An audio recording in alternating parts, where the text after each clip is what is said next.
panel abre una reflexión sobre el currículum universitario a partir de dos cuestiones.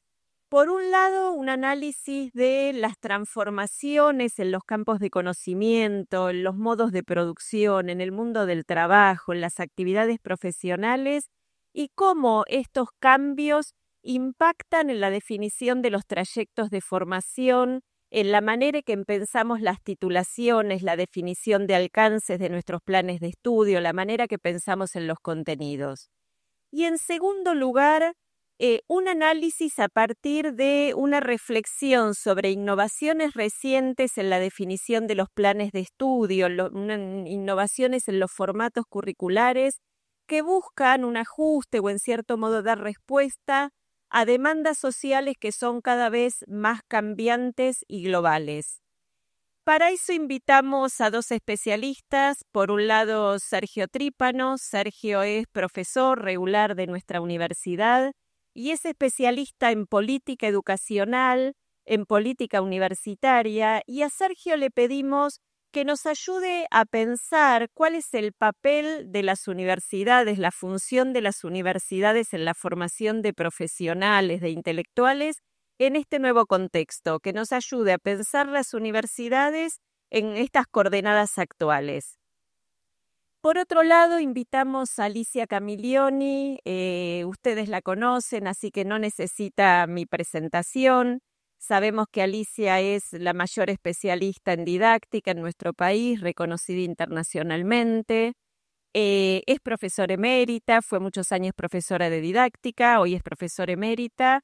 Y además fue secretaria de Asuntos Académicos de nuestra universidad 16 años, con lo cual Alicia es la persona que nos puede ayudar a pensar estas innovaciones, estas propuestas recientes en materia curricular y nos puede ayudar a pensar, analizar cuáles son los fundamentos, los antecedentes y sobre todo las derivaciones prácticas, ¿no? El impacto que pueden tener estas nuevas tendencias sobre nuestras carreras. Bueno, ¿estamos para empezar? Bueno, vamos a empezar con Sergio. Gracias, Laura. William Painter señala al currículum como una conversación compleja que enlaza experiencias del presente, del pasado y del futuro. En vista a ello, vamos a tratar de introducir en esta conversación compleja el tema de las profesiones. No pretendemos agotar el tema, sobre el cual existen numerosas investigaciones al respecto. Trataremos de focalizar algunos debates e ideas actuales que circulan al respecto y nos enfrentan a propuestas o alternativas que deberíamos considerar de manera sistemática y abierta. La formación de profesionales en la universidad no siempre tuvo buena prédica en la institución. Para el caso alemán, Habermas retoma el debate de la formación de profesiones en los orígenes de la Universidad Humboldtiana. En ese momento, se acentuaba la separación de los estudios científicos con respecto a las necesidades de la praxis profesional, pues en el desprecio de los fines meramente empíricos, en el intento de preservar a la universidad frente a los talentos gremiales, para lo que tan agrias palabras encontró Fichte. Se reflejaba también un estado objetivo del desarrollo social entre la praxis profesional del artesanado, por un lado, y de los médicos, funcionarios y juristas, por otros, no se había desarrollado aún ninguna diferenciación de principio en cuanto a racionalización científica. Con respecto a la pretensión estricta de una fundamentación teórica de las habilidades profesionales, todos ellos se encontraban en un arte aprendido o ejercido pragmáticamente de una técnica en el sentido griego. El denominado sistema profesional, desde la perspectiva histórica, es parte de un proceso de racionalización de las sociedades. La racionalidad, en el sentido weberiano, consiste en la consecución metódica de un fin determinado de manera concreta y de carácter práctico mediante el empleo de un cálculo para cada vez más preciso cada vez más preciso, perdón por la voz, de los medios adecuados. Pasamos desde una sociedad tradicional o premoderna a una organización de orden moderno y burocrático, en donde el profesional desplazará continuamente al aficionado, al diletante, al empírico de todos los puestos socialmente significativos. En ese sentido, el desarrollo de una profesión exige la posesión de una serie de conocimientos, saber específico y especializado, que requieren una práctica de aprendizaje extensa y de pruebas que acrediten la posesión de las aptitudes necesarias. La construcción de los sistemas profesionales desde el punto de vista histórico no es lineal y los estudios en esta materia han mostrado que la misma ha sido compleja. Michael Burrage ha estudiado los sistemas educativos particularmente en Inglaterra, Francia y Estados Unidos.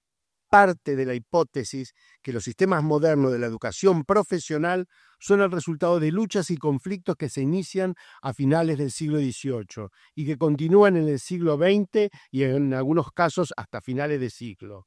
Analiza el desarrollo de 3 profesiones en dichos países, abogacía, medicina e ingeniería, e identifica 3 participantes principales en su construcción moderna: los profesionales en ejercicio, el Estado y las universidades.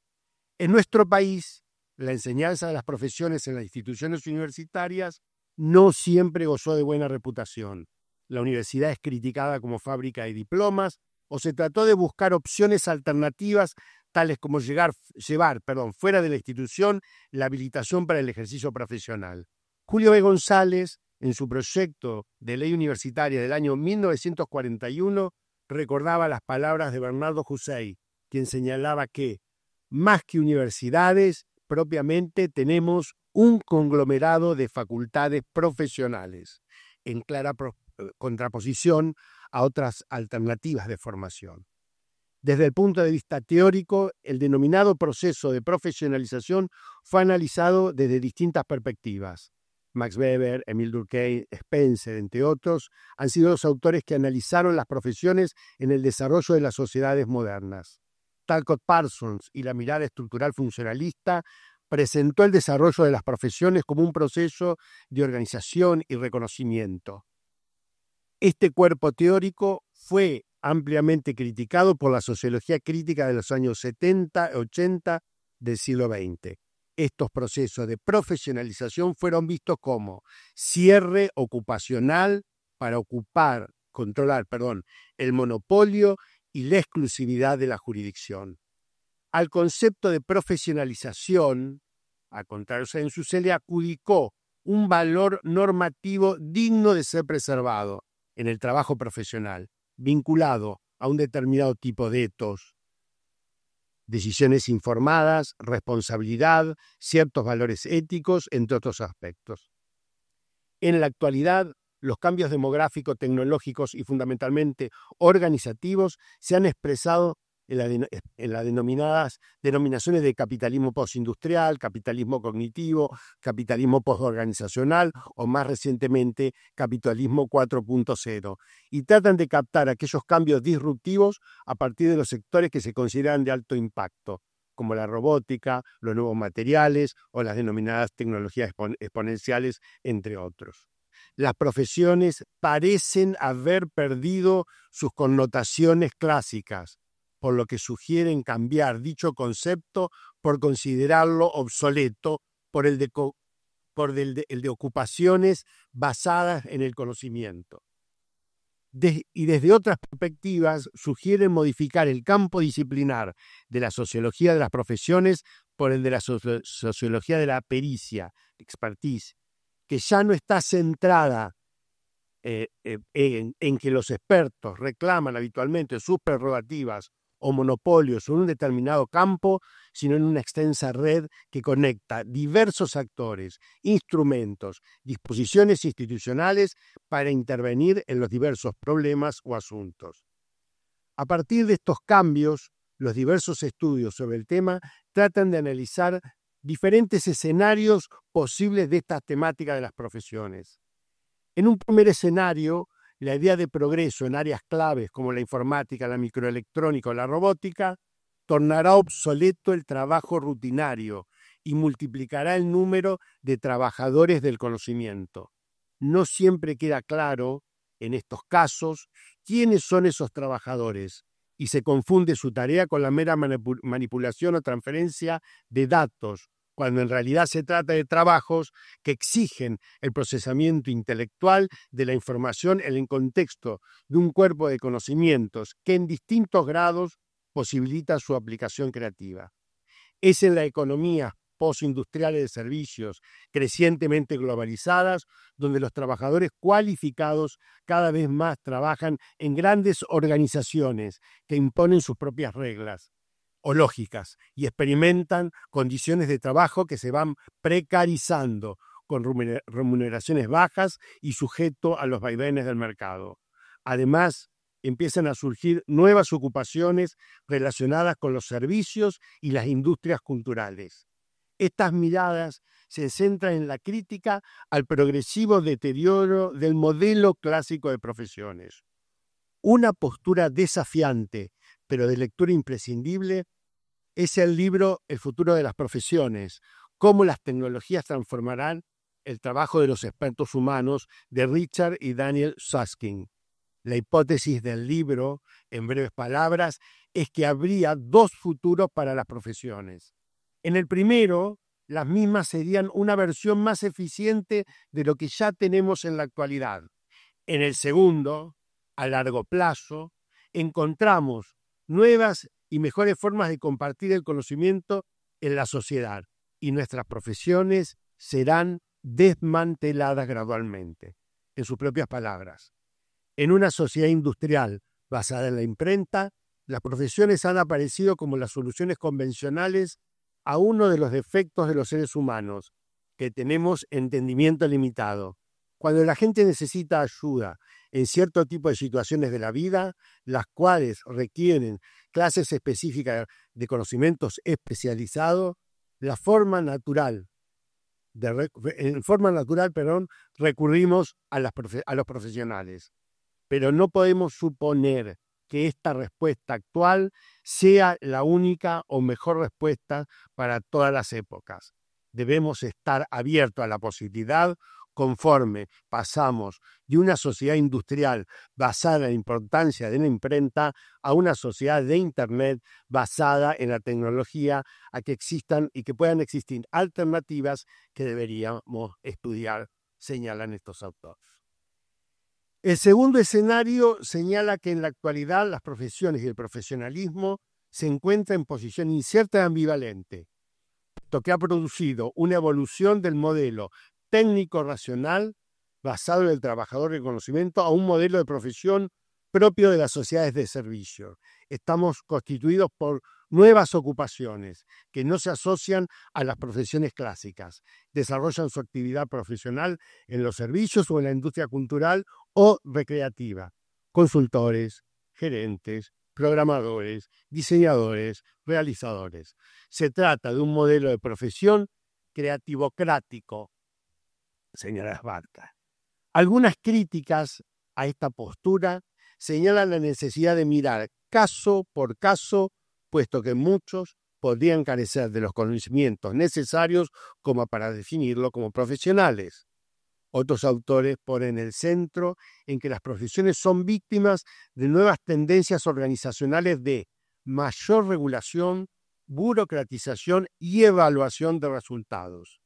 Esta mirada considera los vínculos del profesional con el mundo exterior e incorpora en el análisis aspectos como las relaciones con clientes, la racionalidad existente en las organizaciones, las relaciones entre profesionales, la representación sindical, entre otros aspectos.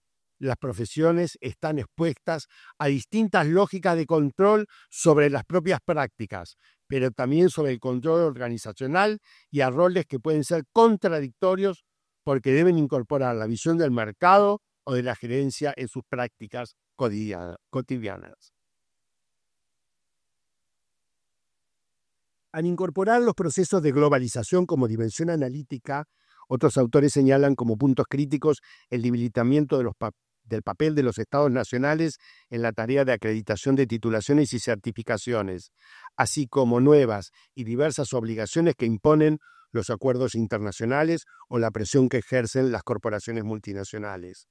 Como resultado de este proceso, podría asegurarse que, al menos, ciertos campos estratégicos, como el de las ingenierías, los perfiles profesionales serán cada vez más homogéneos y tenderán cada vez más al desarrollo de competencias portátiles y flexibles que aseguren un desempeño eficaz en el mercado global. Relacionado al punto anterior, el clásico estudio de Jean-François Lyotard, La condición posmoderna, un informe sobre el saber, puso en evidencia, año 1986, la lógica de performatividad, en donde lo que se ventila no es la verdad, sino la mejor relación entre input y output, el rendimiento.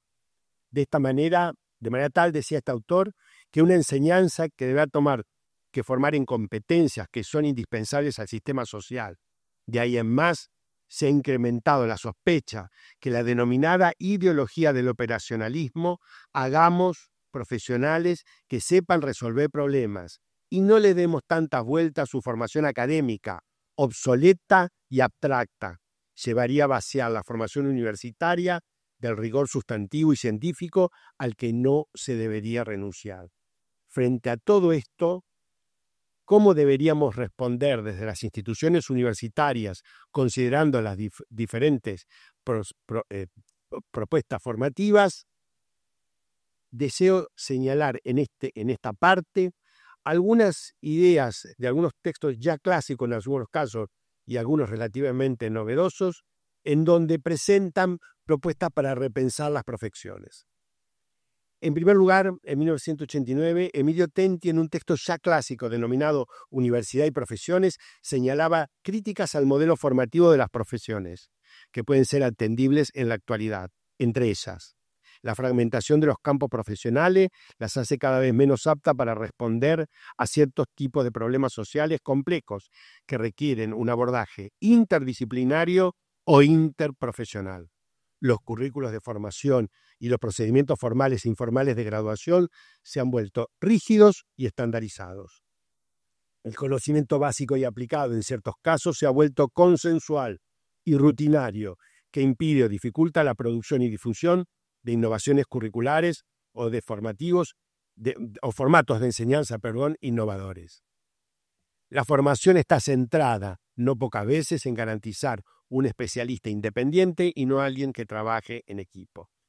Y advertía, quizás sea necesario integrar las experiencias de aprendizaje teórico con las experiencias propias de la práctica. Para ello es necesario articular la enseñanza de la teoría con la de las tecnologías y experiencias prácticas. No se trata de invertir el modelo y reivindicar la primacía de la práctica. Muchas experiencias pretendidamente innovadoras caen en el error de lanzar en las primeras etapas de formación a los estudiantes que se tome contacto con la realidad, sin ningún tipo de orientación teórico-metodológica, señalaba como crítica. Desde otra perspectiva más reciente y a partir del análisis de las diversas transformaciones actuales, Alejandro Piscitelli, en su documento denominado Polímatas, el perfil antidisciplinario del trabajador del futuro del año 2023, ha presentado la defensa de una formación diferente, el denominado polímata, un concepto que lo toma de la obra de Peter Burke, que considera que hay profesionales que siempre rompieron las barreras disciplinarias, inventaron nuevos territorios del conocimiento, se desempeñaron en ámbitos del hacer muy dispares, a veces antagónicos, y pueden servir de modelo para imaginar diseños curriculares e itinerarios de aprendizaje que den como resultados profesionales análogos a los analizados. En esta propuesta se entiende por polímata a alguien que está interesado y aprende sobre muchos temas para inventar nuevos problemas. Necesitamos, dice el autor, aumentar nuestros espacios cognitivos e imaginativos. Para poder avanzar en esta dirección formativa, tenemos que reconocer que los sistemas sociotécnicos son cada vez más capaces, IA generativas de por medio, máquinas que son igual o superiores a los humanos en una variedad de tareas y actividades. El mundo digital es un sistema denso que trenza a los seres humanos, las máquinas poderosas y abundante información en una red de gran complejidad. Esto implica nuevos desafíos políticos e intelectuales. En tercer término, Daniel Innerarity, en su libro La sociedad del desconocimiento del año 2022, nos brinda otra perspectiva para entender y gestionar esta complejidad. El conocimiento ya no es lo que era. Estamos ante la sociedad del desconocimiento, señala. En la sociedad premoderna se aspiraba a ser perfecto, luego estar bien formado, más recientemente crítico. Hoy ese ideal se ha desplazado a la creatividad, es decir, la capacidad de aprender, entendida como la gestión de las decepciones en contextos de mayor incertidumbre, es decir, un proceso abierto que incluye la capacidad de desaprender. Frente a ello, presenta una serie de principios para considerar la formación en esa denominada sociedad del desconocimiento. Reflexividad, incertidumbre, la necesaria destrucción del conocimiento, interpretar, creatividad, autonomía, inexactitud, inutilidad. Y nos propone además una educación para la incompetencia. Existen instituciones y leyes que velan para que haya una justa competencia en el mercado. Pero el paso a la apoteosis de la educación por competencia concibe a la escuela y a la universidad como de preparación profesional, donde no se trata tanto de conocimiento y formación como competencias y habilidades para aventajar a los competidores. Las preguntas sobre lo justo, lo bueno, lo verdadero, lo bello, no se resuelve fácilmente y nunca terminamos de ser plenamente competentes, señala Innerarity. Ante esta situación, nuestro escenario normativo nacional se encuentra condicionado por los artículos 42 y 43 de la Ley de Educación Superior vigente, que regularon particularmente las titulaciones de grado de las universidades públicas y privadas. Desde su sanción y aplicación desde el año 1995, se han generado no pocos debates y regulaciones al respecto en el propio sistema universitario a partir de sus órganos de coordinación, como el SIN o el Consejo de Universidades, al que se agregó más recientemente la discusión sobre currículo por créditos. Tenemos frente a nosotros múltiples regulaciones y múltiples niveles de análisis, internacionales, regionales, nacionales, locales e institucionales. El Estado, los mercados, las profesiones, con sus lógicas diversas e interacciones, no han cesado de generar propuestas y debates. Quienes hoy deben tomar decisiones en esta materia tienen un panorama complejo, cuanto menos. Hemos tratado de señalar algunos puntos acotados de esta complejidad. Como cierre, resultaría interesante no olvidar algunas advertencias de no sucumbir a lo que Gilles Lipovetsky ha denominado la ligereza, un mundo material tan ligero, fluido y móvil. Nos advierte, entre otros aspectos, que a nivel universitario algunos han comprometido el fin del campus y de las enseñanzas en directo en beneficio de los cibercafés y de un aprendizaje light. Internet, una educación ligera centrada en las demandas y apropiaciones individuales, una formación sin profesores, sin aula, sin imposiciones disciplinarias, dice Lipovetsky. Esto nos exige hoy más que nunca profundizar los debates plurales, abrir espacios de intercambio y reflexión, generar investigación, evitar los cantos de sirena de intereses con alta capacidad para generar ganancias para sus propios beneficios. Y por sobre todas las cosas, en el contexto actual, en donde sostener las actividades cotidianas necesarias en nuestras instituciones no resulta sencillo. De allí que apelamos hoy a la vieja prudencia aristotélica, con aquella idea de frónesis como juicio situado, y por sobre todas las cosas con humildad, seguros de seguir en una institución pública, orgullosa de sus mejores tradiciones y con imaginación al momento de pensar el futuro.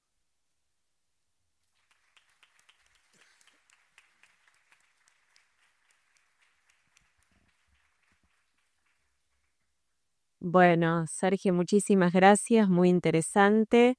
Vamos a hacer la presentación de Alicia y les pedimos que dejen registradas sus preguntas y al final retomamos todas las preguntas porque en parte se relacionan. Bueno, Alicia, cuando quieras. Muy bien, gracias, Laura.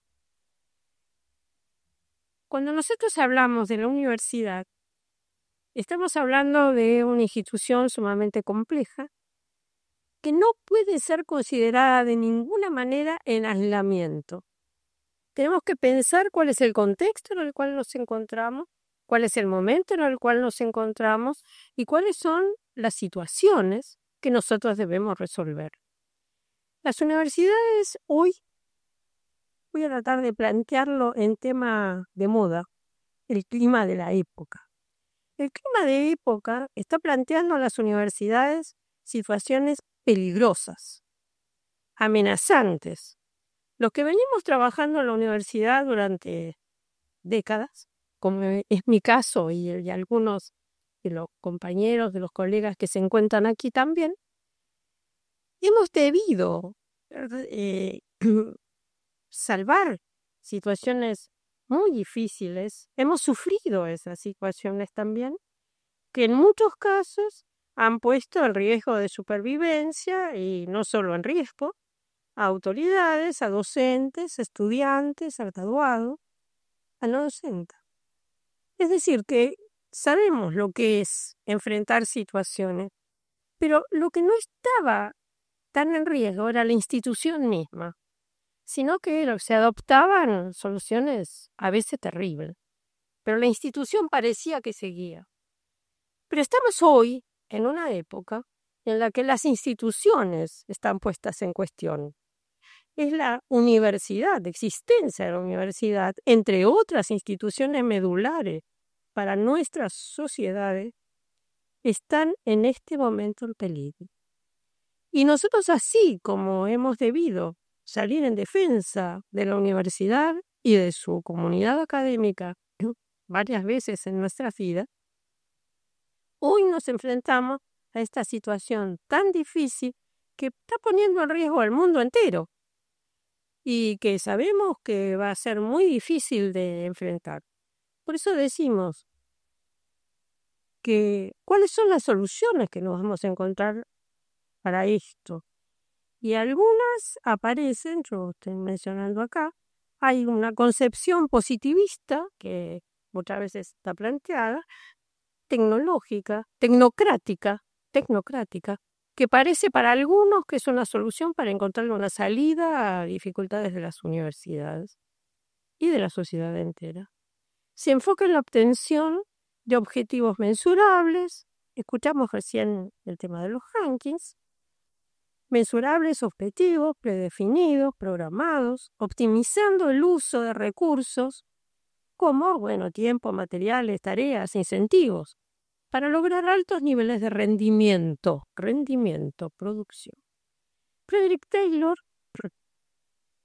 sostenía que los trabajos debían dividirse en tareas simples y estandarizadas, que pudieran aprenderse y realizarse fácilmente. Esta orientación estaba fundamentada en una teoría conductista del aprendizaje, la teoría de Edward Thorndike, y fue desarrollada por Franklin Bobbitt, y estoy haciendo referencia a él específicamente porque es interesante y porque en su libro The Curriculum, que publicó en 1918 y que fue seguido también por su discípulo Warren Charters, que creó el análisis de tareas, pensaron que eran dos cuestiones las que planteaba el mismo Bobbitt y Charters, que debían ayudar a solucionar los problemas de diseño del currículo y de programación de la enseñanza, promoviendo la formación de estudiantes en actividades específicas y simples, fáciles de aprender, dicen ellos, de ejecutar y de evaluar, en la forma, palabras de Bobbitt, de un entrenamiento consciente y dirigido. La determinación de estándares, niveles uniformes de calidad, eso quiere decir estándar, está ajustado a esta concepción curricular. Como digo, en este clima de época que nos encontramos, hay dos situaciones. Una situación es la situación de peligro en la cual nos encontramos. De peligro, quiero decir, para todos, para toda la sociedad, y nos encontramos con esta cosa extraordinaria e increíble. De peligro para toda la humanidad, de peligro para todo el mundo. ¿Cómo reaccionamos desde la universidad? Nos interesa la situación de la universidad, pero no la podemos pensar, como decía, de manera aislada, porque estamos viviendo dentro de este mundo. Bien, entonces veamos cuáles son los problemas, primero, algunos de los problemas curriculares. Sí. Hace un momento citaba precisamente a William Pinnock, Sergio, y citaba una cosa que yo digo acá también. Él pregunta cuál es la teoría del currículo, qué es la teoría. Dice: el currículo debe ser comprendido, no solo implementado o evaluado. La teoría del currículo es un espacio de deliberación interdisciplinario en el que intervienen diferentes voces, en el que se recogen los aportes de distintas teorías. No podríamos hablar desde una única teoría y no podríamos hablar con una única voz. Tenemos que escuchar todas las voces, y me parece que hoy tenemos esa experiencia también. Cada uno de nosotros que está hablando sobre un tema supuestamente semejante lo hace desde una perspectiva distinta. Y justamente, dice Pinnock, está históricamente situado y, como recordaba Sergio, agrega, es una conversación extraordinariamente compleja. El currículo tiene que ser visto desde distintos planes. Hay un currículo establecido, llamado también el currículo prescripto. Es el currículo que aprueban, por ejemplo, los consejos superiores de las universidades. Hay un currículo realmente enseñado, que no siempre coincide totalmente con el currículo establecido. El currículo realmente enseñado es más y menos. Se enseñan cosas que no estaban establecidas y no se enseñan algunas de las que sí estaban establecidas. Y también hay un currículo realmente aprendido y realmente vivido. El currículo realmente vivido por los docentes y por los estudiantes no coincide totalmente con el currículo realmente enseñado. Los estudiantes aprenden, como sabemos, cosas que eran implícitas, que no estaban explicitadas en el currículo prescripto, y no aprenden otras que sí estaban explicitadas.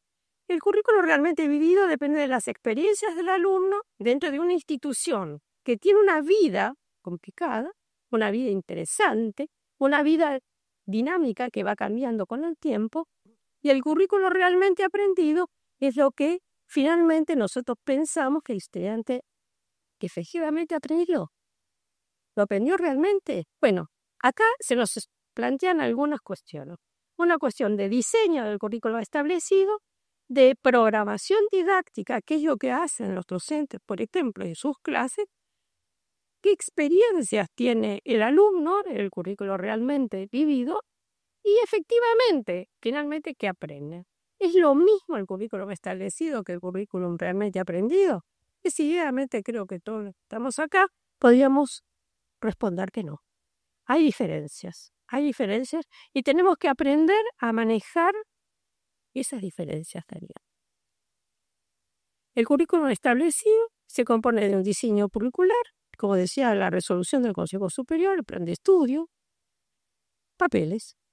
El desarrollo curricular institucional, que tiene que ver con propuestas para la filosofía con la cual se encara la carrera, o el departamento en la enseñanza de asignaturas, papeles. El desarrollo programado por el equipo docente, que es la programación didáctica, el plan del curso, también son papeles. Y el currículum efectivamente enseñado, el currículum en acción. ¿De dónde parte el currículum en acción? Bueno, el currículum establecido, que acabamos de mencionar. Pero se le suma decisiones que toman los docentes en la práctica, que pueden haber hecho una programación didáctica, pero cuando llevan a la práctica se encuentran en la necesidad, según la respuesta de los alumnos o según lo que se les ocurre en el momento, que agregan cuestiones que a lo mejor no pensaban enseñar. Las enseñanzas implícitas que Philip Jackson justamente desarrolla también. A esos papeles le sumamos entonces las decisiones en la práctica. La enseñanza ocasional es la que a veces interviene en la enseñanza que se da porque ha ocurrido algo, porque hay un descubrimiento científico o un desastre natural que hace que se agregue algún tema que no estaba previsto. Y las decisiones de los alumnos. Las decisiones de los alumnos son fundamentales. Los alumnos aprenden en función de cómo estudian. ¿Qué estudian? ¿Cuánto tiempo le dedican al estudio? ¿Para qué estudian? Estudian para aprobar la materia. La evaluación, las formas de evaluación, son fundamentales en las decisiones que toman los estudiantes. Por eso, cuando hablamos de currículo, también tenemos que hablar no solo del diseño curricular, de la enseñanza que dan los docentes, del aprendizaje que realizan los alumnos y de las formas de evaluación, que van a ser decisivas sobre las realizaciones que hagan los alumnos y los esfuerzos que hagan los alumnos en su trayecto curricular.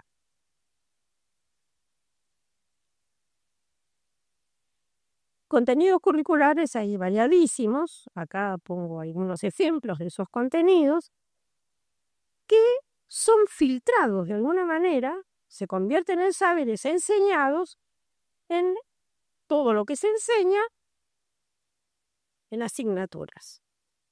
Las asignaturas son contenidos seleccionados de una disciplina o de varias disciplinas, dependen de cómo se enseñan. El título puede ser el mismo, pero enseñado de maneras diferentes se convierte en contenidos distintos. Y las formas en que se enseña, vean ustedes, pueden ser muy variadas también, ¿no? Tenemos estas, los contextos, las situaciones, el número de alumnos, la preparación con la que llegan los alumnos. Últimamente, por ejemplo, hay un trabajo muy interesante que se empieza a desarrollar sobre cómo enseñarle a alumnos que no vienen con la preparación necesaria. Porque nosotros suponemos que traen esa preparación. ¿Por qué? Porque aprobaron la correlativa o porque no la aprobaron, sino que la cursaron, ¿no es cierto? Hay correlativa blancas y correlativa duro. Muy bien. Tenemos estudiantes y eso es lo que nos dicen los docentes siempre. ¿Qué hacemos con estudiantes que no vienen con la preparación? Nosotros suponemos que manejan ciertos conceptos, ciertas teorías, ciertas metodologías y no las manejan. Y sabemos que vienen de las escuelas secundarias con dificultad. Entonces, ¿qué hacemos con nuestros estudiantes? Nosotros tenemos que tener en cuenta si tienen esa preparación o no. Voy a dar una de las múltiples definiciones que hay de currículo, la de Lawrence Stenhouse, un pedagogo, era inglés. Decía, un currículo es un intento de comunicar los principios y rasgos esenciales de un propósito educativo, de modo tal que quede abierto al escrutinio crítico y que pueda ser traducido efectivamente. Es decir, el currículo, como nosotros lo diseñemos y como lo estemos imaginando, tiene que poder ser llevado a la práctica. Y entonces, Lawrence Stenhouse agregaba que todos currículos son hipotéticos y defectuosos. Hay que pensar cómo los mejoramos. Puede ser que este sea el diseño, pero que para convertirlo en un currículo en acción, nos tengamos que tomar intervenciones. El aula, dice, es el laboratorio de experimentación de las ideas sobre el currículo. Nosotros tendremos que ponerlo a prueba. Y aclara además, ¿no?, que no es que el currículo ponga a prueba a los profesores, sino que los profesores lo ponen a prueba al trainer. Michael Apple decía, vamos a leer primero lo que decía Philip Jackson. Diferencia lo explícito, por ejemplo, lo que es el currículo prescripto o manifiesto, y lo implícito o no manifiesto en el currículo. hay un efecto sistemático de lo implícito en el currículo, de la forma en que se secuencian las materias, por ejemplo, de la importancia que tiene, por ejemplo, que haya varias asignaturas de una misma disciplina o que una disciplina tenga solo una asignatura. Es decir, cómo se distribuyen las horas dentro de un currículo. Hay un discurso que está por detrás de eso, que es lo importante. ¿Qué es importante? ¿Qué es no importante? Lo que nos enseña. Y entonces vamos a encontrar justamente que esta idea de qué es el currículo es una idea muy complicada, porque nosotros podemos decir que si hay un efecto sistemático que nace del tipo de diseño curricular, vamos a ver, de que haya algunos contenidos y otros no estén, eso es un efecto sistemático, es una enseñanza que estamos dando a los alumnos. Les estamos diciendo esto es importante y esto no es importante. Y Michael Apple, un crítico en el campo de la pedagogía, dice, el currículo presenta conocimientos de alto estatus y conocimientos de bajo estatus. Y como es un crítico con visión social, dice, los pobres y los miembros de las minorías están excluidos del conocimiento de alto estatus, siendo empleado este conocimiento como filtro para justificar la estratificación económica y las diferencias de clases sociales. Entonces, bueno, nos encontramos por un lado que puede haber un currículo prescripto, pero que tenemos que diferenciar qué es lo que se dice y qué es lo que no se dice, pero que se enseña verdaderamente. Ese efecto sistemático que genera el diseño curricular, por ejemplo, es lo que Jackson llama el currículum oculto. Nosotros tenemos que mirar el currículo que está establecido, pero tenemos que mirar cuál puede ser el oculto. Lo que no estamos diciendo, pero que surge como enseñanza para nuestros alumnos, a veces en un discurso que resulta más claro de lo que está escrito en objetivos pedagógicos. Mi palabra es a veces que el alumno no entiende bien. No, perdón. Elliot Eisner era profesor de arte y estaba siempre preocupado porque en su país, Estados Unidos, decía, se enseña poco el arte y la verdad es que se enseña mucho más arte que, por ejemplo, en nuestro país. Eso era cierto. Él dice, hay un currículum nulo, 0 o auxilio. ¿Qué es el currículum nulo? Lo que se elige dejar afuera del currículo y que no es menos importante que lo que eligen incluir en el currículo. Es decir, ¿qué son esas elecciones? ¿Por qué se toman esas elecciones? Entonces dice Eisner, porque hay creencias, porque hay prejuicios, porque hay valores, porque hay ideas implícitas sobre cuál es el conocimiento más valioso, qué errores no se deben cometer, qué errores se pueden aceptar, cuáles pueden ser de esos errores los errores obviados.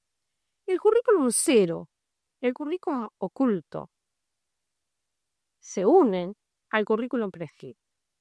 Es decir, que si nosotros queremos saber realmente en qué consiste el currículo, y ese es el problema que estamos planteando acá, tenemos que ver el currículum prescrito, el currículum realmente enseñado, el currículum realmente aprendido, pero tenemos que ver el currículum oculto, que fue una manera de enseñar, el currículum nulo, que es lo que no se enseña y se enseña que no es importante, que por lo tanto no es necesario enseñar. A veces por razones ideológicas de la CSN. Teorías críticas del currículo implican muchas veces ideas de liberación, de transformación, de emancipación, y William Piner, Paulo Freire, Michael Apple, Henry Giroux, Peter McLaren, Maxine Greene, Michael Young, Shirley Grundy, la australiana, Kieran Egan, se han preocupado mucho por desarrollar estas ideas en el currículum. ¿Cómo formar sujetos, cómo formar a nuestros universitarios en la idea de que se puede ser libre y cómo se puede ser libre? En ideas de que hay que transformar lo que no está bien y que hay que emanciparse. que es emanciparse. Veamos. Shirley Grandy, como digo, era australiana, decía, el currículo tiene que plantear los tipos de conocimiento, que yo también voy a citar a Habermas, señala la importancia de 3 intereses cognitivos básicos: técnicos, prácticos y emancipadores. El interés técnico está orientado a la dominación de la naturaleza y la eficiencia.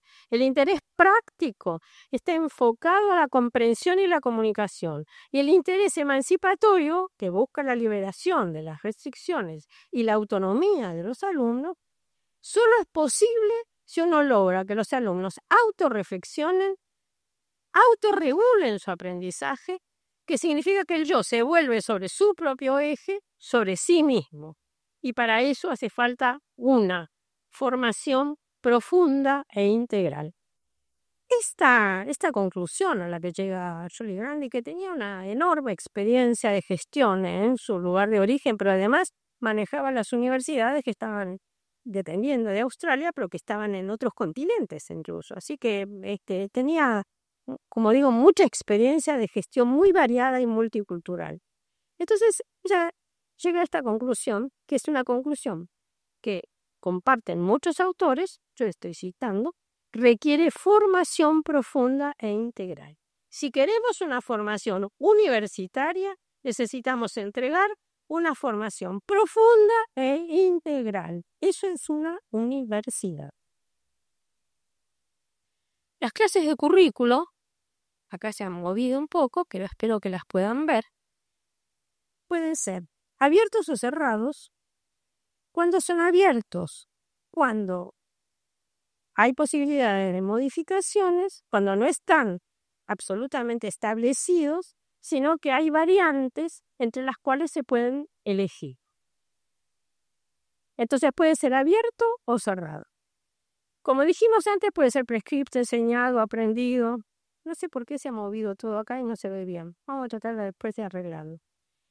Puede ser instrumentalista, cuando se piensa que vamos a formar a una persona que, como decía Sergio, por ejemplo, puede realizar cierta clase de conductas, de diagnósticos, de operaciones, utilizar ciertas metodologías que permiten resolver cierta clase de problemas, por ejemplo, en un campo profesional. Puede ser, qué mal que está esto, qué mal. Puede ser currículo nulo, como decía Eisner. Puede ser currículo concomitante. Concomitante quiere decir que la formación que están recibiendo nuestros alumnos no se limita a la que la universidad le entrega, sino que en sus casas, con sus compañeros, en el mundo de las redes sociales, está aprendiendo. Entonces, nuestro alumno no es un alumno que solamente va a aprender lo que la universidad quiere que aprenda, aunque se lo enseñen en un día, ¿no? No. Este alumno está sometido a una enorme cantidad de influencias y cuando nosotros enseñamos tenemos que saber que no somos dueños de su formación. Entonces, el currículo concomitante se refiere precisamente a todas esas influencias culturales, sociales, etcétera, que vienen de afuera y que el alumno está conviviendo con ellas y conviviendo con la formación universitaria. Puede ser un currículo, como decía, implícito. No decimos, pero no lo tenemos escrito, pero lo enseñamos. El currículo en uso, que es lo que finalmente queda como efectivamente dicho y enseñado, que no es todo. Un currículo externo, porque por fuera el alumno puede estar también tomando cursos. No son los que nosotros le estamos dando, pero está tomando cursos. Y lo interesante sería que uno pudiera vincular, si los conociera, pudiera vincular lo que nosotros enseñamos, la formación que le estamos entregando, con esos cursos. Puede ser un currículo electrónico. Voy a tratar de arreglar luego este cuadro porque está todo mal. El currículo electrónico, no hace falta que lo diga, el currículo al cual se puede acceder online, y en el cual el alumno va a encontrar además una formación que no ha sido lo interesante. Yo recuerdo las discusiones sobre el uso de Internet. Lo interesante de Internet es que no encuentra lo que no buscaba. Lo que busca también lo encuentra. Pero lo interesante, y a todos nos pasará lo mismo, es cuando estamos buscando una cosa encontramos otra. Maravilloso. A nuestros estudiantes les puede pasar lo mismo. Así que hay un currículum electrónico que va más allá de lo que nosotros hemos planificado, lo que nosotros tenemos programado. Tenemos currículos organizados por asignaturas, por disciplinas, por ciclos. Asignaturas son los conocimientos seleccionados de una o varias disciplinas para ser enseñados en un curso lectivo. Los ciclos están formados por a veces varios años, 2 años, 3 años, pero se supone que conforman una unidad. Las disciplinas son aquellos campos en los cuales encontramos una o varias materias. Son disciplinas. ¿Por qué se llaman disciplinas? Porque la idea era que había que colocarlas, había esa idea del currículum, había que colocarlos platónicos. Porque disciplinan la mente. Enseñan a pensar. ¿Es cierto? Y enseñan a pensar cada una de las disciplinas de una manera diferente. Entonces tenemos ciclos, currículo por asignatura, por disciplina, por ciclos, y también las tenemos por niveles de grado y de posgrado. Es decir, cuando hablamos de currículo, estamos hablando de algo bastante complejo. Y acá vamos a ir planteando algunas de las cuestiones, vamos a tratar de que se puedan leer, que tienen que ver con propuestas que han ido apareciendo, a las cuales se refirió precisamente hace un momento Sergio Tripan. Una de las propuestas es el currículo por créditos. El currículo por créditos fue creado en la Universidad de Harvard por su presidente de entonces, Charles Eliot, entre 1869 y 1880. Tuvo dificultades para implantarlo porque ya había sido propuesto antes por algunos otros. Por ejemplo, Jefferson había tratado de colocarlo en la Universidad de William and Mary y no había podido, pero Eliot tiene éxito y logra establecer. ¿Por qué quiere establecerlo? Porque él dice, esta universidad, Harvard, que en varios siglos había tenido exactamente el mismo currículo. Exactamente. Entre 1066, que es creada la Universidad de Harvard, y 1869, digamos, o 80, tiene exactamente el mismo currículo, las mismas materias, con el mismo horario, es decir, hay que ver hasta qué punto nos enseñaba exactamente lo mismo durante varios siglos. Y él dice, se ha rutinizado. La única forma de resolver el problema de esta rutina en la que ha caído esta universidad es que cada profesor enseñe lo que quiere enseñar y cada estudiante elija lo que quiere aprender.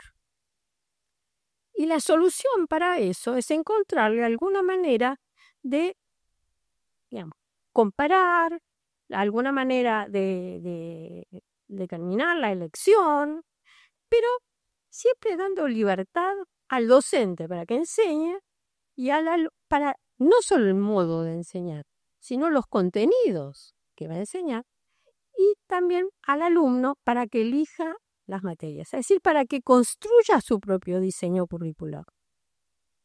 Así que cuando aparece el currículo por créditos, es respondiendo a esa necesidad de flexibilidad curricular, en la que distintos estudiantes van a poder armar distintos diseños y distintos profesores van a responder de diferente manera a sus obligaciones docentes. El currículo abierto, entonces, es un currículo flexible, permite la participación activa del estudiante en su formación, porque elige las materias, al brindarle la posibilidad de diseñar su propio plan de estudios. ya que con el apoyo de un tutor o de un asesor puede ser que lo decida solo, pero puede ser que haya un sistema de tutoría o de asesoramiento académico que le permita ir seleccionando adecuadamente su trayecto curricular. Entonces, selecciona los cursos o asignaturas según sus intereses, capacidades y orientación, no siendo una limitante el que se impartan en carreras o escuelas diferentes. Es decir, que si hubiera facultades, hubiera departamentos al estilo anglosajón, el alumno podría estar circulando por distintas carreras, distintos departamentos, distintas escuelas, siguiendo las normas establecidas por cada unidad académica o por la universidad. El estudiante entonces funciona con un sistema de crédito cuando el currículo es flexible. No tiene sentido dar de créditos si el currículo es obligatorio, porque no hay elecciones. Entonces, clases de créditos, si uno quiere armar, como está establecido en realidad, un currículo por créditos, tiene que pensar en cuál es la estructura del currículo que le quiere dar y cuando asigne créditos tiene que pensar qué clase de créditos está utilizando. Los créditos pueden estar relacionados con los requerimientos y con las opciones que se ofrecen, porque para eso son créditos electivos para los alumnos. Pero puede estar relacionado entonces con asignaturas obligatorias. Si la asignatura es obligatoria, puede ser que pueda utilizarse un sistema de créditos si esa asignatura, por ejemplo, supongamos que es análisis matemático 1 y 2. Cuando el alumno puede elegir hacer en un cuatrimestre 1 y en otro cuatrimestre 2. O puede ser que elija hacer 1 y 2 en un mismo cuatrimestre. O que lo haga utilizando una metodología de la enseñanza, una estrategia de enseñanza o de aprendizaje u otra. Por ejemplo, hacerlo en la práctica, hacer una investigación, hacer un proyecto. Es decir, que se pueden asignar créditos incluso a materias obligatorias si hay opciones para los alumnos entre las cuales pueden elegir y entonces en ese caso se puede valorizar incluso de diferente manera el cursado que hacen los alumnos. Asignaturas obligatorias pueden ser optativas. Optativas son las que se elige, el alumno elige de un menú que está establecido. En cambio, las selectivas son abiertas. Cuando se dice, por ejemplo, y en alguno de los planes de estudio de esta universidad, el alumno tiene que cursar 1 o 2 materias de otras carreras que no son la propia, en los cuales elegirá cualquier carrera. Esas son electivas. También puede ser para un programa o duales. Los créditos pueden ser utilizados, así como se ofrece, por ejemplo, la opción de cursar una asignatura para una carrera determinada, o en cambio puede ser utilizado en distintas carreras. Ese se llama crédito dual. Y un crédito dual, para dar un ejemplo, bastante abierto, es cuando, por ejemplo, una materia ha sido aprobada en una secundaria de muy alto nivel y puede ser reconocida por el primer año de una universidad. En ese caso se dice que es dual. Entonces, el crédito, cuando se asigna, se puede decir que es para un solo programa o puede ser para más de un programa, para una carrera o para más de una carrera, para un nivel o más de un nivel. Puede ser por asignatura, por áreas, por ciclos, por nivel, por carrera, por casos, porque puede ser que en lugar de cursar la materia así, ir a las clases y tomar las clases, que en cambio el alumno deba resolver casos. O, por ejemplo, por problemas. Y tenemos currículo por problemas. Por proyectos. Por investigación. En lugar de cursar la materia yendo a las clases magistrales de un profesor, por ejemplo, lo que tiene que hacer es realizar un trabajo de investigación. O por práctica profesional. O por calificación.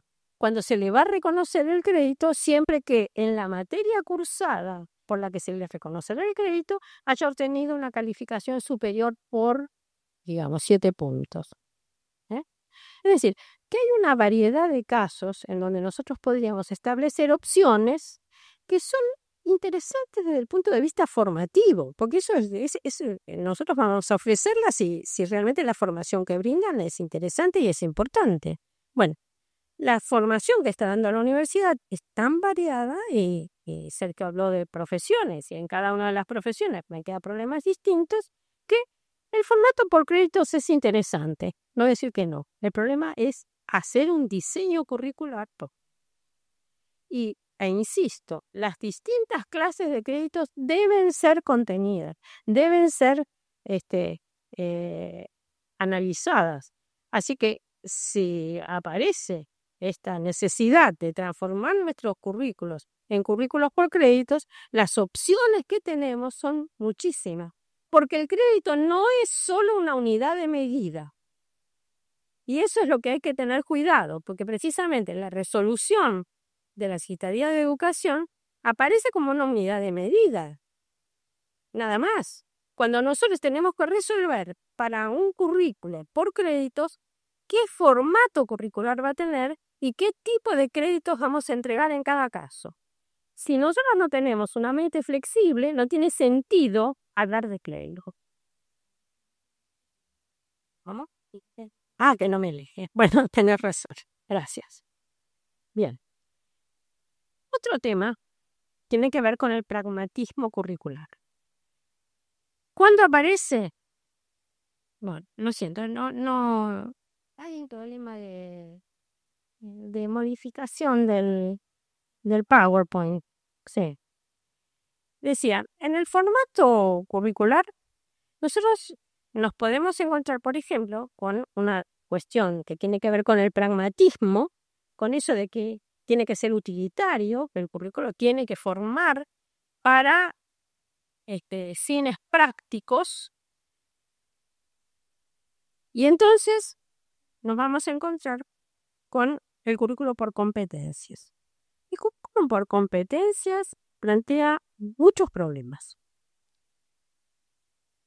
¿Por qué digo que plantea muchos problemas? En primer lugar, porque les quiero decir que cuando a mí me toca enseñar qué son competencias, no puedo reducir las definiciones a menos de 16.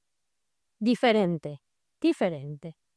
Entonces, cuando nosotros decimos competencia, tenemos que decir qué queremos decir con las competencias.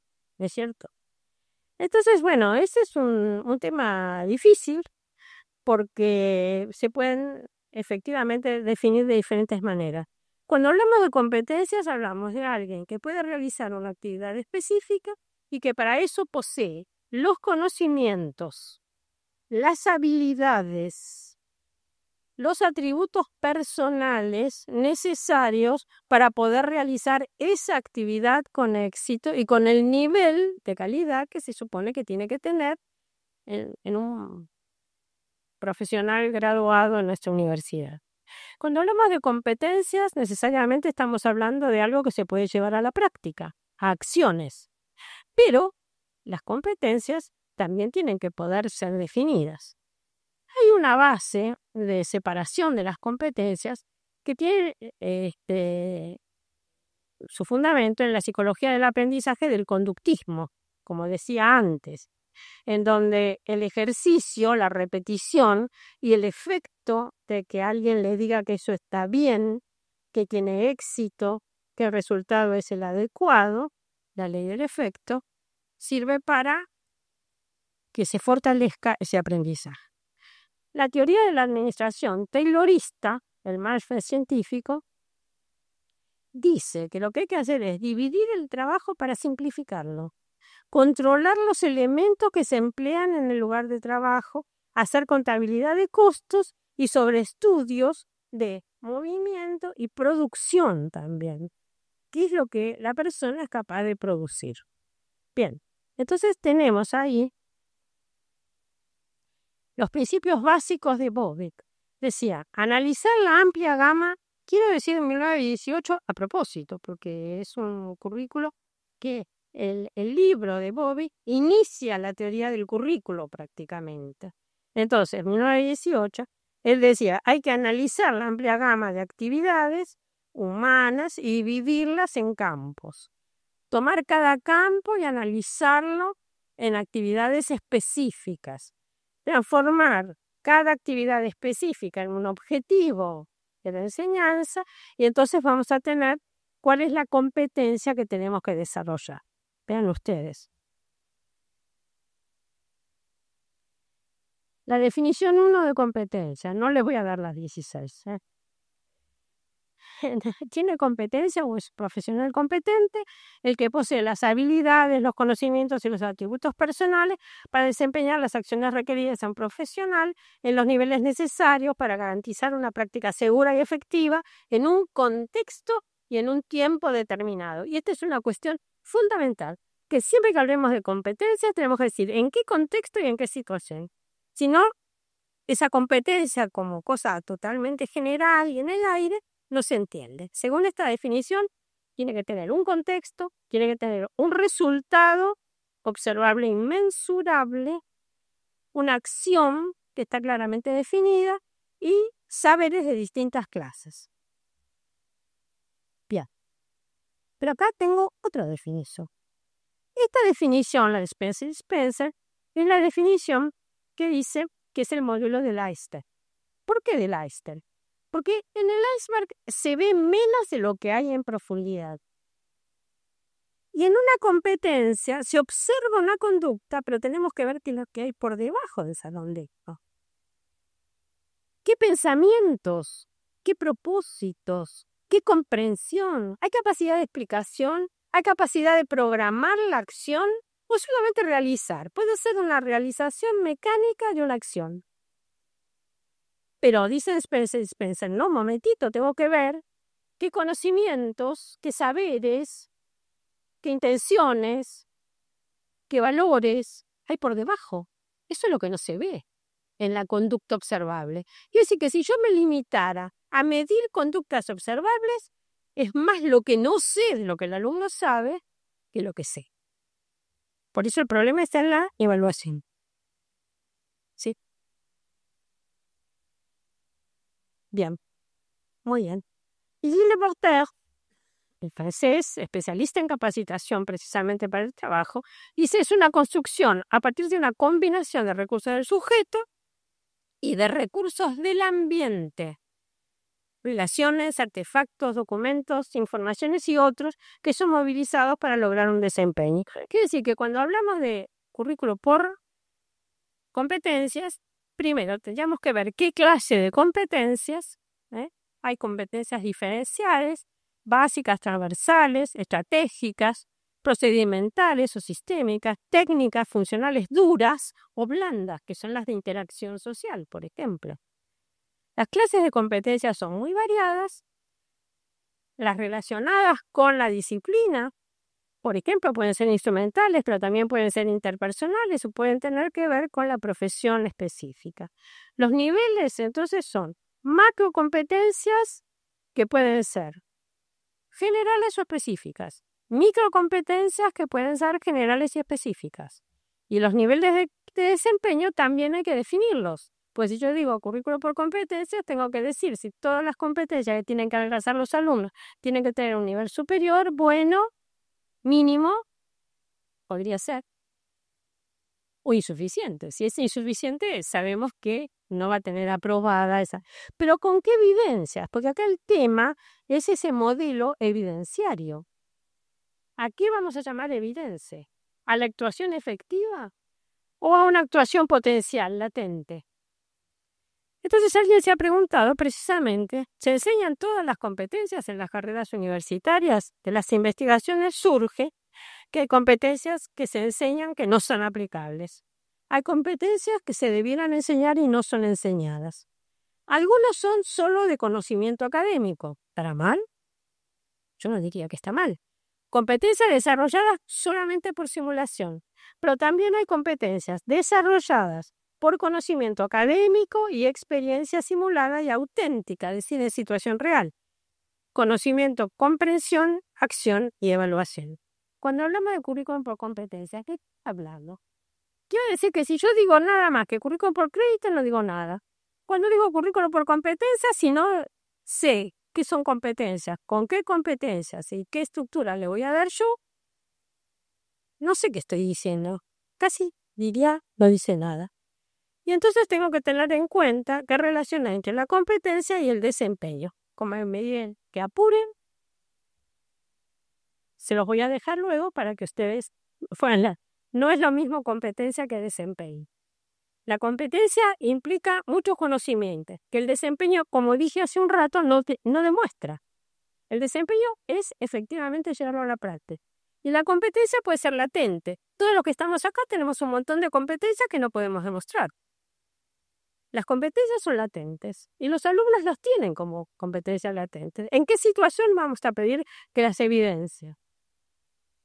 Bueno, ese es un tema muy importante, por eso agrego acá lo que son los descriptores de la competencia.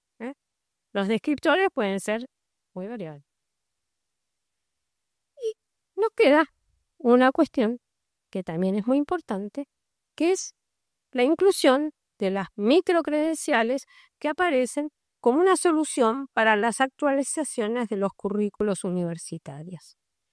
Se afirma que las microcredenciales se proponen en respuesta a la demanda de estudiantes y empleadores.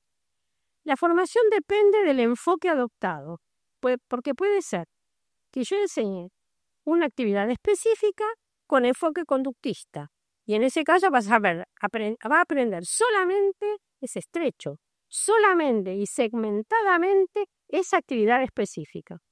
O puede ser constructivista o sociocognitivo constructivista, en cuyo caso yo voy a pensar que detrás de la microcredencial hay un conocimiento que se puede asociar, se puede articular con otros conocimientos. Entonces tengo que ver qué hago con las microcredenciales. ¿Las enseño sueltas o armo un trayecto curricular?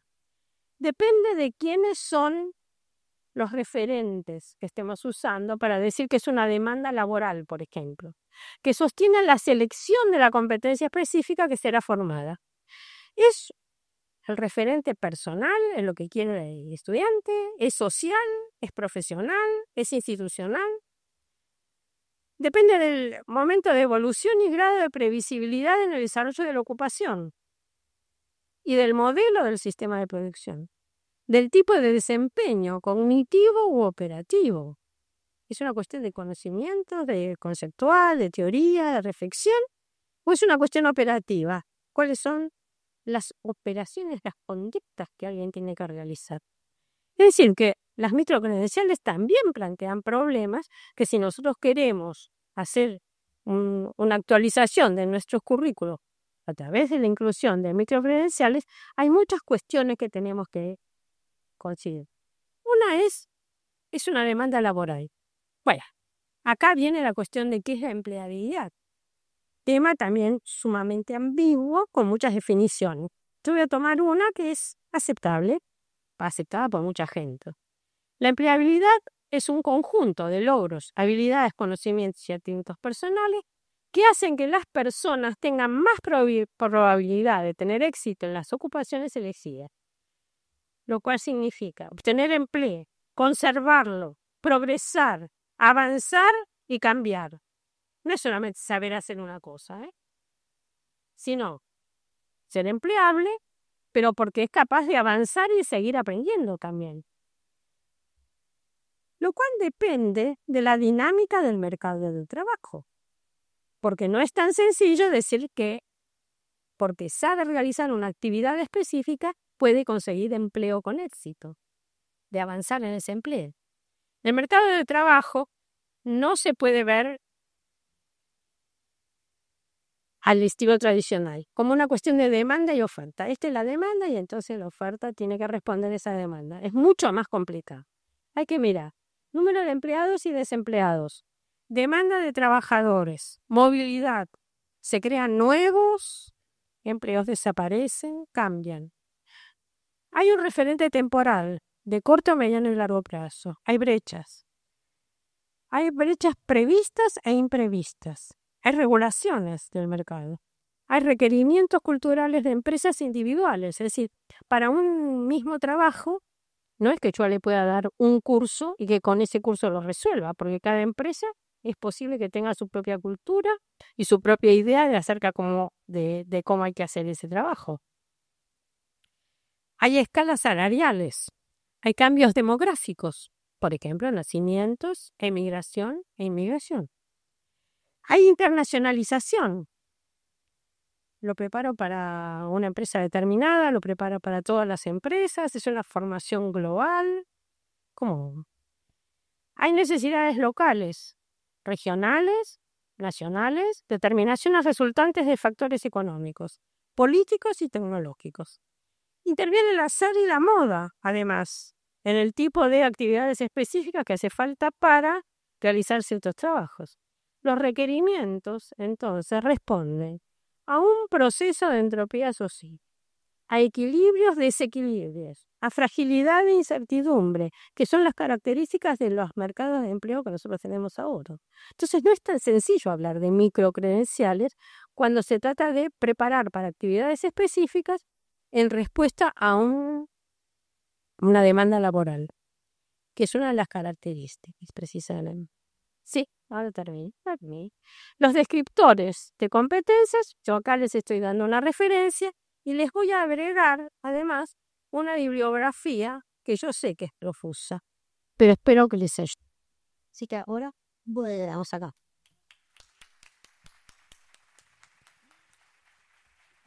Bueno, Alicia, muchísimas gracias. Como siempre, es un placer escucharte. Después podemos compartir la presentación porque la bibliografía que nos menciona Alicia está al final. Bueno, tenemos un ratito para preguntas, así que si quieren levanten la mano. Si son en general, vemos quién responde. Si son en particular para Alicia o para Sergio, nos dicen.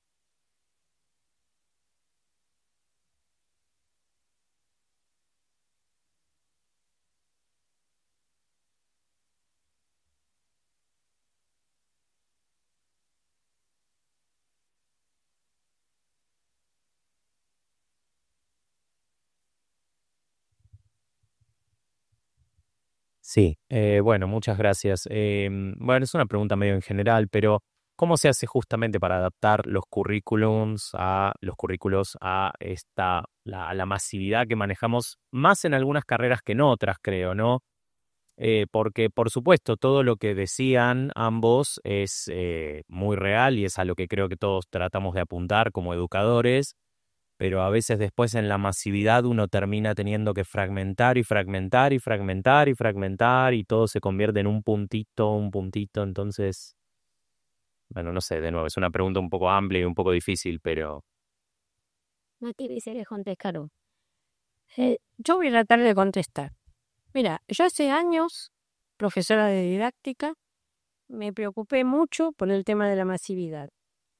Porque para nosotros la masividad es algo deseable, no es indeseable, no es negativo. Nosotros queremos tener muchos alumnos porque queremos que muchos estudiantes vengan a las universidades, que tengan formación universitaria muchos jóvenes. Y entonces me dediqué a trabajar el tema de una didáctica para cursos numerosos. Te quiero decir que existe.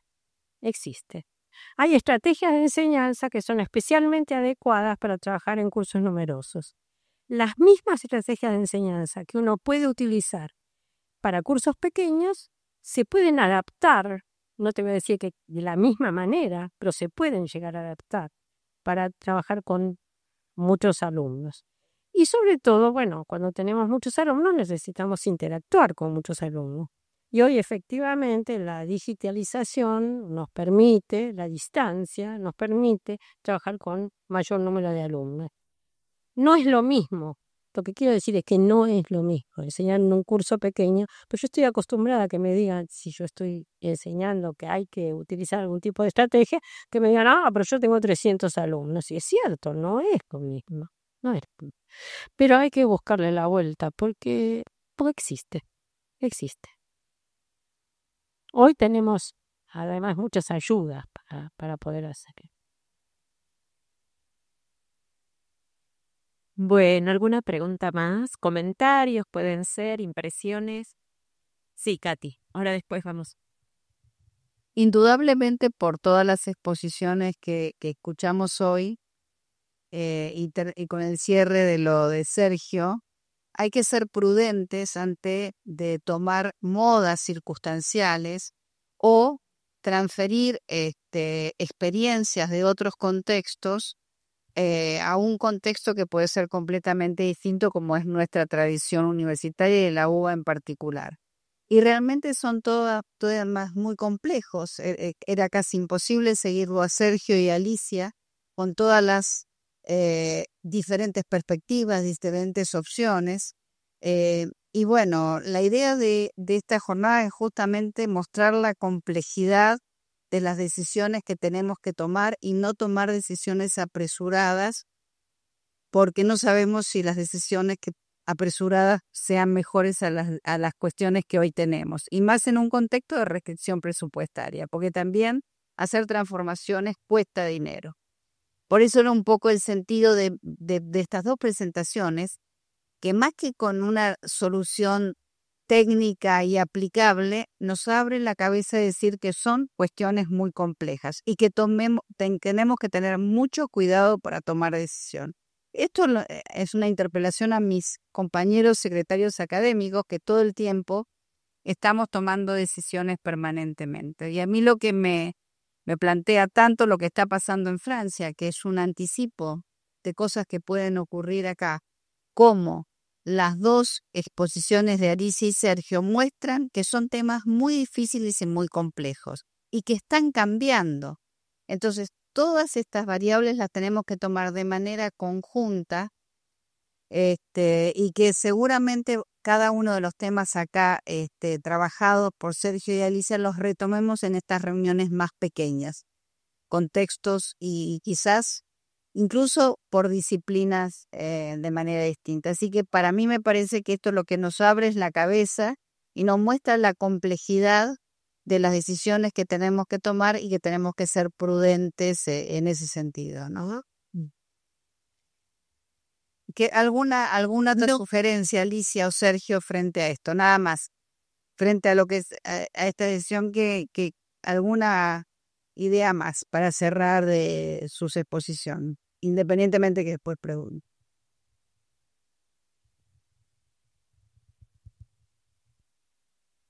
Sí, la mía, sabia prudencia aristotélica, que es una gran virtud, ¿no? Esa, prudencia. En un momento también difícil para lo que estamos trabajando adentro de la universidad, dando clases, sosteniendo la actividad. Me parece que la sana prudencia aristotélica es juicio situado, pero también significa respetar el trabajo de mucha gente que no llegó ayer, ¿sí? Hace muchos años, y seguimos formando a gente que nos va a continuar, porque la institución tiene 200 años, ¿no? Y eso es lo interesante. Sí, yo quiero decir que hemos planteado como si el currículum fuera exclusivamente dependiente de lo que se enseña, y yo quiero decir que la universidad tiene otras misiones también y que todas ellas tienen que estar interactuando entre sí. Porque nosotros escuchamos, por ejemplo, en Francia, toda la historia de cuánto costaba un estudiante o como pero no podemos pensar en nuestra universidad solamente en términos de que hay docentes que enseñan, porque los docentes, el camino, cuando hablo del peligro, es porque nuestra ciencia y tecnología también están en peligro. Y eso es algo que no podemos olvidar. Y nosotros necesitamos formar estudiantes que, aunque no se dediquen luego a la investigación, sepan qué es la investigación, tengan algún tipo de experiencia, pues es el único modo en que van a comprender qué pasa con los conocimientos, de dónde provienen los conocimientos que ellos están aprendiendo y los que van a seguir aprendiendo y por qué tienen que seguir aprendiendo. Entonces la investigación no es algo más. La extensión tampoco. La extensión forma a los estudiantes. Por eso hemos estado trabajando precisamente en la inclusión de actividades de extensión, de proyectos de extensión en el currículo universitario, porque el alumno tiene que aprender a trabajar en situaciones auténticas, de vida real, de problemas reales, relacionados con su orientación, con sus intereses, con su profesión. Entonces, necesitamos pensar en todas las misiones de la universidad simultáneamente. Y cuando hablamos de currículo, tenemos que tenerlo en cuenta también. Tenemos que pensar que vamos a enseñar, cierto, sí, pero el alumno también tiene que aprender y ponerse en contacto con la investigación. Y necesitamos generar condiciones laborables para los docentes también, porque algo que nosotros no hemos podido tomar es la cuestión de la relación entre la docencia y la investigación. Es un problema de enseñanza, sí, de aprendizaje, sí, pero también de trabajo para los docentes. Así que cuando yo digo, por eso lo puse la primera diapositiva, estamos en una situación de peligro, tenemos que activamente defender a la universidad. Y para defender a la universidad vamos a tener que tomar muchas decisiones y empecé diciendo nadie puede hablar de la universidad en aislamiento. La universidad no está aislada, nosotros que hablamos de la universidad tampoco estamos aislados. Desde nuestras posturas siempre hemos defendido la universidad. Seguiremos defendiéndola cada vez más difícil. Bueno, nos queda una... Bueno, se ve que fue respondida. Bueno, muchas gracias a Sergio, Alicia, por supuesto un gusto. Gracias a todas y a todos los que nos acompañaron. Y simplemente, como dije al principio, este panel abre una reflexión sobre el currículum, la formación que damos en nuestra universidad, pero en 15 días hay otro panel que también se focaliza en el tema currículum y que tiene que ver con pasar, digamos, a la reflexión, al plano del diseño y la implementación de propuestas curriculares de planes de estudio. Eso va a ser el lunes 21, en 15 días, más o menos a esta hora también, así que esperamos encontrarnos de nuevo. Bueno, muchísimas gracias.